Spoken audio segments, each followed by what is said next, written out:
AI is not replacing your job. It is helping companies prove the same work can be done with fewer people at lower cost.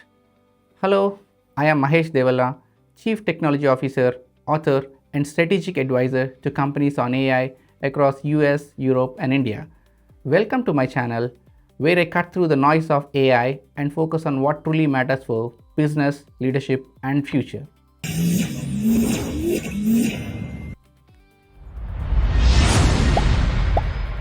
Today, we are talking about a story that sounds familiar. Another company cuts job. Another headline blames AI. Another debate begins about whether machines are replacing humans. The surface story is simple. The deeper story is much more important.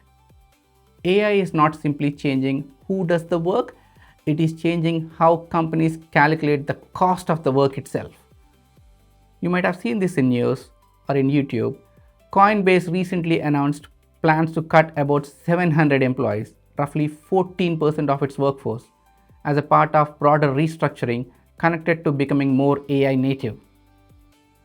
Oracle, Meta, Amazon, Google, Microsoft, you might have seen much bigger numbers with these companies for the past 1 or 2 years. All that numbers matter. The big signal is not only the headcount, the bigger signal is the language. Companies are no longer only saying demand is weak or costs are high.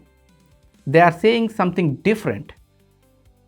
Will I need these many people when AI changes how work can be done? That is a major shift. For years, the public conversation around AI was trapped inside one emotional question. Will AI replace people? That question is understandable, it is personal, it is scary, it is also a little too convenient for headlines. Boardrooms are now asking a colder question. They are not only asking whether AI can replace a person, they are asking whether AI can compress layers of operating expense across the entire company and reduce the cost structure. This is where this gets serious. Let's juxtapose job and cost structure of a company. A job is visible, a cost structure is hidden. A job has title, a salary, a manager, a seat in the org chat. Whereas a cost structure includes meetings, approvals, reporting, compliance check, customer support, analysis, documentation, rework, handoffs, delays, and all the small frictions that quietly make companies expensive to run. Don't you see that's a big list?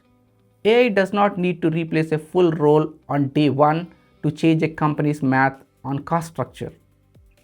It only needs to remove enough repetition, enough manual coordination, enough rework, and enough delay for leadership to ask one uncomfortable question. Why is this team still structured this way? That is where the economics come into the picture and hence the reduction in operation cost, or in simple words, layoffs. If you see this clearly, the first wave of AI was about better tools. Tools like ChatGPT, bots, assistants that help in coding and in meetings, etc. But the next wave is about smaller teams doing larger work. Let's get into some detailed conversation.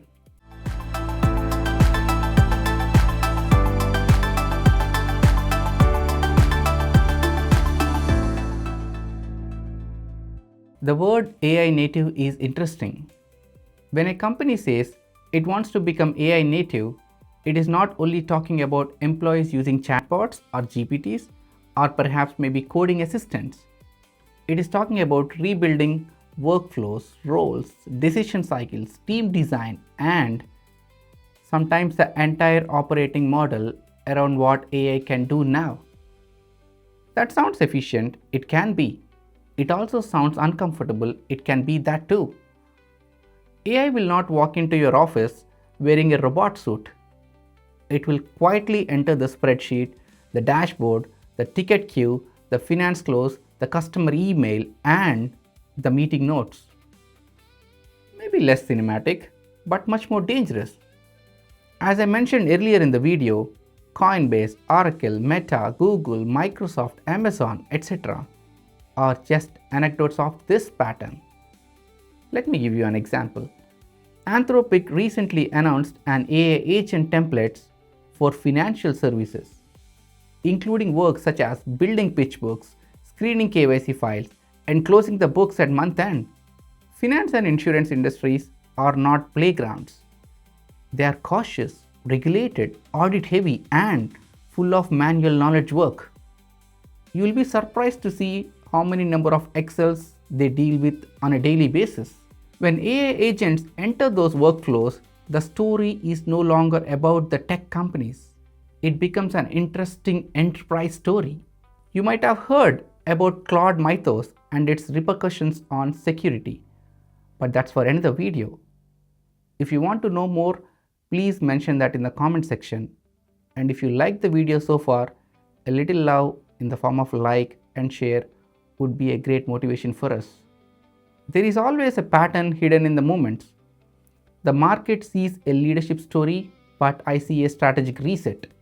AI first enters as an assistant, then it becomes automation, then it becomes workflow redesign, then it becomes budget discussion or simply layoffs. Unfortunately, most employees see the first step, executives are already looking at the fourth. Leaders need to be honest here. Some companies will use AI as a serious transformation tool, others will use AI as a convenient explanation for cost cutting they already wanted to do. Don't get me wrong, both can be true at the same time. Weak demand, overhiring, investor pressure, and margin discipline are still real forces. AI does not explain every layoff. AI gives companies a new language, a new operating logic for restructuring. That is not a small thing. In the past, reducing headcount often meant reducing capacity. Fewer people mean less work could get done. Slower support, fewer projects, more strain. AI challenges that assumption. A smaller team with stronger AI systems may be able to produce more output, answer more customers, analyze more information, and move faster. If that becomes true at scale, the old relationship between headcount and productivity starts to break. That's why the job debate feels too narrow. The bigger question is not only will AI take my job? The bigger question is this. Will a company still need the same operating structure after AI becomes embedded in every workflow? That's a food for thought.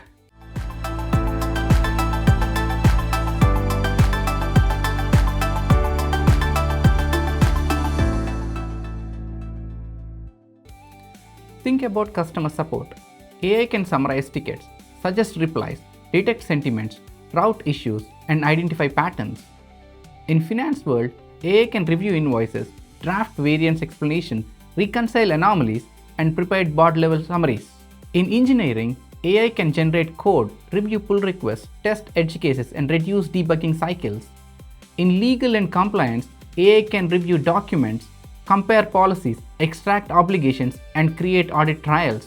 They all might not be perfect at the start, but improvement on a daily basis is supersonic. Each change may look small in isolation. Together, they change the economics of work. There might be a question in your mind now. Then why is AI not everywhere? Here is the real problem for many companies. Companies are trying to add AI on top of broken processes. That will not create transformation, it will create polished experiments with no business impact. If your workflow is messy, AI will accelerate the mess. If your data is fragmented, AI will only amplify the fragmentation. If your governance is weak, AI will turn smaller risks into enterprise risks. In simple terms, AI is not a magic wand. It is a very expensive flashlight and it shows you exactly where the mess was hiding. The companies that win will not be the ones with most AI tools. They'll be the ones that redesign the work around AI. Fewer handoffs, clear ownership, better data, stronger governance, smarter measurement, and real ROI. That is when AI stops being a technology initiative and starts becoming an operating model. Then the board and investors enter the story. AI is no longer a CTO conversation. It is becoming much bigger. The investors or board does not only ask whether the tool is impressive, but asks whether it can reduce cost, improve margin, compress cycle time, lower risk, or at least increase revenue per employee. That is the language of next AI wave. If AI does not change the economics of the business, it remains a productivity accessory. If AI changes the cost structure, it becomes a strategy. That is the pragmatism leaders must understand. A productivity tool helps one person work faster. A cost structure shift changes how the company is designed. A productive tool saves minutes. A cost structure shift changes budgets. A productivity tool improves output, whereas a cost structure shift changes the org chart. The deeper transformation is happening inside companies' budgets. How many people are needed to support a customer? How many analysts are needed to produce a report? How many engineers are needed to ship a feature? How many managers are needed to coordinate the work? And how many processes still exist only because human became the middleware between broken systems?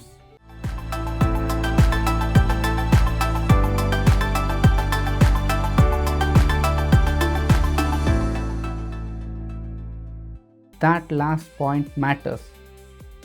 In many companies, people are not only doing work, they are connecting broken systems. They copy data from one platform to another platform. They chase approvals, they clean spreadsheets, they prepare status updates, they explain what dashboards should have explained. AI will not forgive that operating model. A lot of companies do not have a people problem. They have a process problem wearing a people cost disguise. That is the uncomfortable part.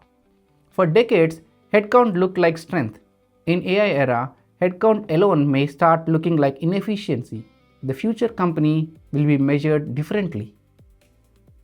It will not be measured only by how many people it employs, it will be measured by how much intelligent work it can produce per person. That is where the real scoreboard changes. Here are the metrics, at least I believe. Revenue per employee will matter more. Operating expense per workflow will matter more. Decision speed will matter more. Risk reduction will matter more. Enterprise defensibility will even matter more. That does not mean people stop mattering. It means the value of people changes. The premium moves towards judgment, creativity, accountability, domain expertise, leadership, and the ability to direct intelligent systems. The risky role is not simply the role with a human title. The risky role is the role built mostly on repetition, coordination, and low context execution. This leaves employees with a better question. Do not only ask whether AI can do your task, ask whether AI can reduce the need for process around your task. That is a smarter question. For leaders, the message is different. Do not use AI only to cut. Use AI to redesign and innovate. Cutting without redesigning creates fear. Redesigning with clarity creates leverage and purpose. The companies that handle this well will not simply announce layoff and call it innovation. They will rethink, reskill, protect culture, measure outcomes, and most importantly, communicate honestly. In my view, that is real leadership. That is real innovation. The AI era will expose companies that confused headcount with capability. It will expose teams that confused activity with output. It will expose leaders who bought tools without changing operating models. It will expose organizations that treated AI like software procurement instead of business transformation. The real story is not that AI is replacing jobs. The real story is that AI is forcing companies to ask what work should cost in the first place. That question will reshape teams, that will reshape budgets, that will reshape leadership, that will reshape future careers and education. The future will not belong to companies that simply replace people with AI. It will belong to companies that redesign work so humans and AI create more value together than either could alone. That is where the economics become personal. That is where AI makes the most impact. AI is not replacing your jobs, it is helping companies prove the same work can be done with fewer people at lower cost. Thank you for watching. If this gave you a new way to think about AI, business, and the future of work, please subscribe to the channel. I am Mahesh Devalla, and I'll see you in the next episode. Thank you.